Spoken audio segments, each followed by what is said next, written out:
Almost every animal, even domesticated ones, have some form of defense. Some can kick or fly away or growl, or they run really fast, or they have fangs. Some blend into their environment. But sheep can't do anything. They're totally helpless. You attack a sheep, and what does it do? All it can do is back up, right? That's all it can do. Has no defense. And Jesus wants us to know that we are totally helpless spiritually. Spiritually, completely dependent upon Him.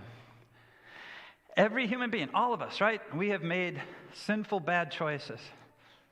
And we think about the choices like we made years ago, when we were younger or when we were young adults. Man, I wish I wouldn't have made that choice. Man, I wish I wouldn't have done that. I could have used a shepherd back then to guide me. I wish I would have held my tongue.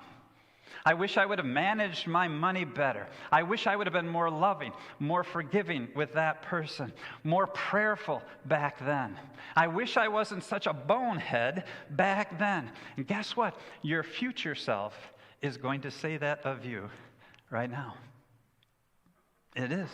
It's going to say, oh, I wish I would have done that. I wish I wouldn't have done that. Because we are always boneheaded creatures, and we're always thinking we're going to just get past that. That's part of our sheepness. Do you see? Because we don't. The Bible says it this way: we are sinners through and through. And on this side of heaven, we can't break our sheepness. We can't train ourselves out of our sheepness. We need a shepherd to lead us. We are dependent upon him spiritually, to guide us morally, to keep us in the faith. Not only that, we're utterly dependent upon him for our self-image, our self-appreciation, our self-worth. What does the culture tell you all the time? What do the celebrities and the pundits say to you all the time? Right? It doesn't matter what people think of you. What only matters is what you think of yourself. That's just ridiculous when you think about it. I think that's part of the reason why people have such low self-esteem and self-worth. Imagine if I'm a basketball player who could not hit the broadside of a barn. As I get older, that's actually true. But imagine I'm 20 years old. I cannot hit the broadside of a barn. I can't dribble and walk at the same time.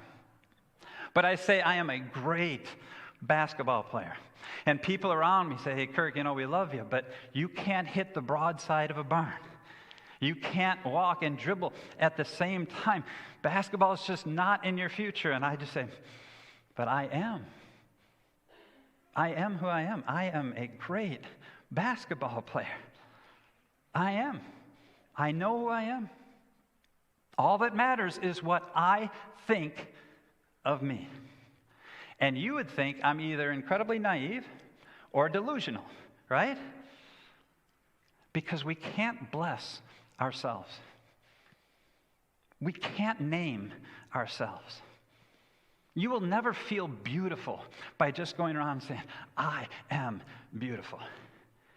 You need the great I am to bless you, to name you. You can't do it yourself. You need someone to be your shepherd. And Jesus says, I know my sheep. Elsewhere, the Bible says, God has given us a new name. He blesses us. He names us. How?